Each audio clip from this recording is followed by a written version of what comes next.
Welcome students. तो आज हम इस वीडियो में देखेंगे हमारा चैप्टर नंबर 10 जिसका नाम है प्रकाश, परावर्तन तथा अपवर्तन। और इस वीडियो में हम करेंगे इसका पार्ट 1। और इस वीडियो में हम काफ़ी कुछ इम्पोर्टेंट जानेंगे। प्रकाश के बारे में जानेंगे, दर्पणों के बारे में जानेंगे, प्रतिबिंबों के बारे में जानेंगे और सबसे ज़्यादा इम्पोर्टेंट हमारी कुछ परिभाषाएं हैं जिनको हमें अच्छे से पढ़ना है, समझना है, क्योंकि इसके बिना ना तो आपको ये पार्ट समझ में आएगा और ना ही आप वो न्यूमेरिकल्स कर पाएंगे जो इस पार्ट में आपको करने हैं। तो चलिए शुरुआत करते हैं हमारे पहले प्रश्न के साथ। और हमारा पहला प्रश्न है कि वह क्या है जो वस्तुओं को दृश्यमान बनाता है। आई थिंक सभी को पता है इस बात का और सभी के मन में आ भी गया होगा कि प्रकाश है जिसकी वजह से हम वस्तुओं को देखते हैं। लेकिन कैसे देखते हैं प्रकाश की वजह से, ये जानते हैं। दिन के समय सूर्य का प्रकाश वस्तुओं को देखने में हमारी सहायता करता है। कोई वस्तु उस पर पड़ने वाले प्रकाश को परावर्तित करती है और यह परावर्तित प्रकाश जब हमारी आंखों द्वारा ग्रहण किया जाता है तो हमें वस्तुओं को देखने योग्य बनाता है। तो समझ आ गया होगा और आपको पता भी लग गया होगा कि हम कैसे वस्तु को देख पाते हैं। जब वस्तु पे प्रकाश पड़ता है तो वस्तु उस प्रकाश को परावर्तित कर देती है और वो परावर्तित प्रकाश जब हमारी आंखों में पड़ता है तो हमें वो वस्तु नजर आती है। चलिए आगे देखते हैं अगला टॉपिक। इसमें प्रकाश के बारे में हम एक दो बातें और देखेंगे। प्रकाश सरल रेखा में गमन करता है, याद रखेंगे, हमें पता भी है और इस बात को हम इस बात से समझ भी सकते हैं। यह तथ्य है कि कोई प्रकाश स्रोत किसी अपारदर्शी वस्तु की तीक्ष्ण छाया बनाता है, दर्शाता है कि प्रकाश सरल रेखा में गमन करता है। मतलब अगर हम कोई भी चीज किसी प्रकाश स्रोत के सामने लेके आएंगे तो हमें पता है वो उसकी परछाई बनाएगा।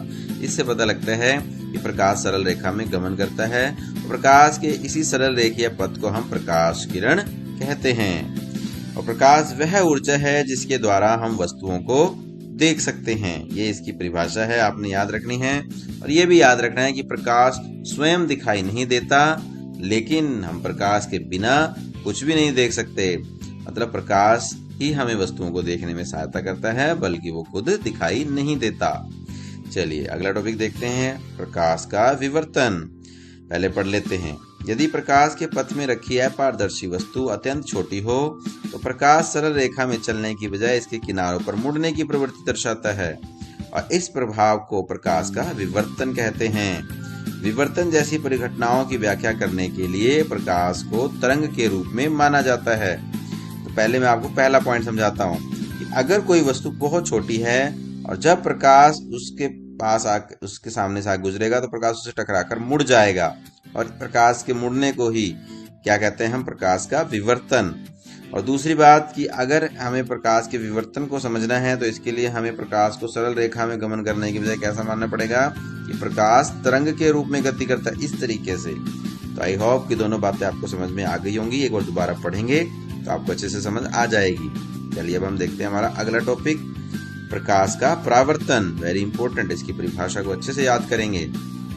प्रकाश का किसी चमकदार सतह से टकराकर उसी माध्यम में वापस मुड़ जाना प्रकाश का परावर्तन कहलाता है। चलिए इसको एक फोटो के थ्रू समझेंगे। यहाँ पर आप देख सकते हैं कि हमने ये एक दर्पण लिया है। इस दर्पण के ऊपर यहाँ से एक प्रकाश की किरण पड़ रही है, इसे हम कहेंगे आपतित किरण। और ये एक बिंदु पर जहाँ पर ये प्रकाश की किरण इस दर्पण से टकराती है वो है आपतन बिंदु, उससे टकराकर मुड़ जाती है और इसे हम कहेंगे परावर्तित किरण। ठीक है। और ये बीच में आपतन बिंदु पर जो हमने ये रेड कलर की एक लाइन लगाई है ये है हमारा अभिलंब। तो ये अभिलंब के साथ जो आपतित किरण कोण बना रही है इसे कहते हैं कोण आई या आपतन कोण। और परावर्तित किरण अभिलंब के साथ जो कोण बनाते हैं उसे कहते हैं कोण आर या परावर्तन कोण। अगर आप ध्यान से देखेंगे तो पाएंगे कि आपतन कोण परावर्तन कोण के बराबर है, मतलब कोण आई कोण आर के बराबर है। चलिए तो यही सब कुछ हम पढ़ेंगे अब हमारे अगले टॉपिक में, जो कि है हमारा प्रकाश के परावर्तन के नियम। दो नियम हैं, वेरी इंपॉर्टेंट है, इन्हें अच्छे से याद करेंगे। और पहला नियम आपको पता ही है कि आपतन कोण परावर्तन कोण के बराबर होता है, इसे ऐसे आपने जरूर लिख के दिखा देना है। और दूसरी बात, आपतित किरण दर्पण के आपतन बिंदु पर अभिलंब तथा परावर्तित किरण सभी एक ही तल में होते हैं। इसे एक बार और देख लेते हैं इसको समझने के लिए। ये जो आपतित किरण है, ये जो परावर्तित किरण है और जो ये आपतन बिंदु पर हमने अभिलंब खींचा हुआ है, ये तीनों क्या हैं, एक ही तल में हैं, दर्पण के एक ही तल में हैं, तो इससे हम कह सकते हैं कि भाई आपतित किरण, अभिलंब और परावर्तित किरण तीनों एक ही तल में होते हैं। चलिए अगला टॉपिक देखते हैं अब हमारा, जो कि है समतल दर्पण द्वारा बने प्रतिबिंबों की क्या विशेषताएं हैं, ये जाननी है। अब हमें एक एक करके इसे अच्छे से समझेंगे। समतल दर्पण जो घरों में हम अपने उपयोग करते हैं, प्लेन मिरर को हम समतल दर्पण कहते हैं। आगे आपको पता लगेगा कि दर्पण और भी तरह के होते हैं, गोलीय दर्पण। ठीक है, पहले हम इसकी विशेषताएं जानते हैं एक एक करके। सबसे पहला पॉइंट है कि समतल दर्पण द्वारा बना प्रतिबिंब सदैव आभासी तथा सीधा होता है। प्रतिबिंबों के बारे में हम डिटेल में समझेंगे, लेकिन अभी मैं आपको ये बता देता हूँ कि आभासी का क्या मतलब है। ये फोटो देखते हैं, ये बीच में हमारा समतल दर्पण है, इधर हमने ए बी वस्तु रखी हुई है ये, और ये इसका प्रतिबिंब बना है। अगर आप ध्यान से देखें तो इससे जो ये प्रकाश की किरण चली है, ये दर्पण से टकराकर वापस मुड़ गई है। इधर जो प्रकाश की किरण आई है, इस दर्पण से टकराकर इधर मुड़ गई है। तो ये दोनों प्रकाश की किरणें आपस में मिल नहीं रही हैं, और जब प्रकाश की किरणें आपस में मिलती नहीं हैं, मिलती हुई प्रतीत होती हैं, तो जो प्रतिबिंब बनता है उसे हम कहते हैं आभासी प्रतिबिंब। मतलब ये जो ए बी प्रतिबिंब बना है, ये कैसा है? आभासी प्रतिबिंब है, क्योंकि इसके लिए प्रकाश की किरणें आपस में वास्तव में मिल नहीं रही हैं, बल्कि मिलती हुई प्रतीत हो रही हैं। और ये सीधा है, क्योंकि देखिए तीर का निशान इधर भी ऊपर है और इधर भी तीर का निशान ऊपर है, तो इससे आपको पता लग जाएगा ये जो प्रतिबिंब है ये सीधा बना है। तो ये पहला पॉइंट आपको समझ में आ गया। अब देखते हैं हम दूसरा पॉइंट। प्रतिबिंब का साइज बिंब अर्थात वस्तु के साइज के बराबर होता है, ये भी आपको पता लग गया। देखिए जितना साइज हमारा ए बी वस्तु का है, उतना ही साइज हमारा ए डैश बी डैश प्रतिबिंब का है। तो ये दूसरा पॉइंट भी समझ आ गया। चलिए तीसरा पॉइंट देखते हैं कि प्रतिबिंब दर्पण के पीछे उतनी ही दूरी पर बनता है जितनी दूरी पर दर्पण के सामने रखा होता है। ये चीज आपको पहले ही पता लग गई होगी। देखिए यहाँ इस दर्पण से लेकर ये जो वस्तु की दूरी है, इसे हम यू के द्वारा भी लिखते हैं। ये दूरी यहाँ इस दर्पण से लेकर प्रतिबिंब की जो दूरी है, जिसे हम v से लिख रहे हैं, दोनों बराबर हैं। तो ये मतलब कि प्रतिबिंब दर्पण के पीछे उतनी ही दूरी पर बनेगा जितनी दूरी पर वस्तु को दर्पण के सामने रखा गया है। आई होप तीसरा पॉइंट भी आपको अच्छे से समझ में आ गया होगा।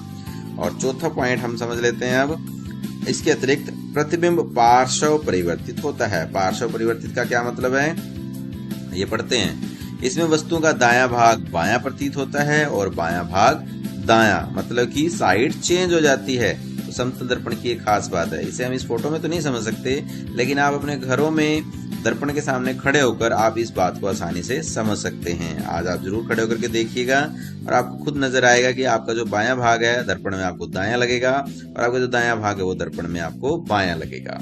तो आई होप आपको चारों पॉइंट समझ में आ गए होंगे। इस वीडियो को थोड़ा सा पीछे करके दोबारा से आपने चारों पॉइंट अच्छे से पढ़ने हैं और याद कर लेने हैं। चलिए तो अब देखते हैं हमारा अगला टॉपिक, और अब हम शुरुआत करेंगे हमारी अगले टॉपिक की, जो कि है प्रतिबिंब। तो प्रतिबिंब वहां बनता है जिस बिंदु पर कम से कम दो परावर्तित किरणें एक दूसरे को काटती हैं या काटती हुई प्रतीत होती हैं। और प्रतिबिंब कितने प्रकार का होता है? दो प्रकार का। एक होता है हमारा वास्तविक प्रतिबिंब और एक होता है हमारा आभासी प्रतिबिंब। तो इनको हम इनके बीच में अंतर के द्वारा समझेंगे।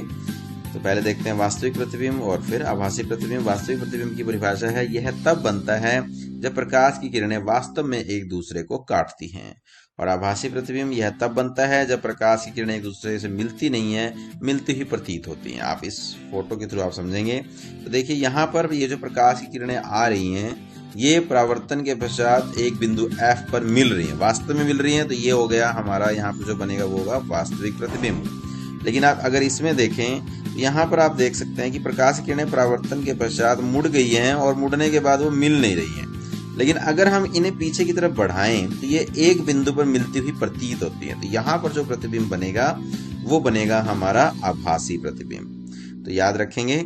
आइए अगला पॉइंट देखते हैं। इसे पर्दे पर प्राप्त कर सकते हैं, मतलब वास्तविक प्रतिबिंब को पर्दे पर प्राप्त किया जा सकता है और आभासी प्रतिबिंब को पर्दे पर प्राप्त नहीं किया जा सकता। और तीसरा पॉइंट है कि वास्तविक प्रतिबिंब उल्टा बनता है और आभासी प्रतिबिंब सीधा बनता है। तो बहुत आसानी से आप पता लगा सकते हैं कि कोई प्रतिबिंब वास्तविक है या आभासी। अगर प्रतिबिंब उल्टा है तो वो वास्तविक होगा, और अगर प्रतिबिंब सीधा है तो वो आभासी होगा, जैसा कि अभी आपने समतल दर्पण के केस में देखा भी है। चलिए आगे बढ़ते हैं हमारी अगली परिभाषा की तरफ। तो यहाँ से अब हमारी वो सारी परिभाषाएं शुरू होती हैं जो इस चैप्टर के लिए बहुत इंपॉर्टेंट है, वेरी इंपॉर्टेंट है। चलिए देखते हैं सबसे पहली परिभाषा, गोलीय दर्पण। ऐसे दर्पण जिनका परावर्तक पृष्ठ गोलीय है, गोलीय दर्पण कहलाता है। परावर्तक पृष्ठ मतलब जो चमकदार सतह होती है जिस तरफ से हम अपना प्रतिबिंब दर्पण में देख पाते हैं। आपने कभी पीछे की साइड भी देखा है दर्पण के? नहीं देखा तो जरूर देखिएगा। पीछे की साइड में दर्पण के पेंट किया होता है और अगली साइड में जिधर हम देखते हैं, जिधर चमकदार सतह होती है, उसे ही हम परावर्तक पृष्ठ कहते हैं। तो दर्पण दो प्रकार का होता है। नंबर 1 अवतल दर्पण।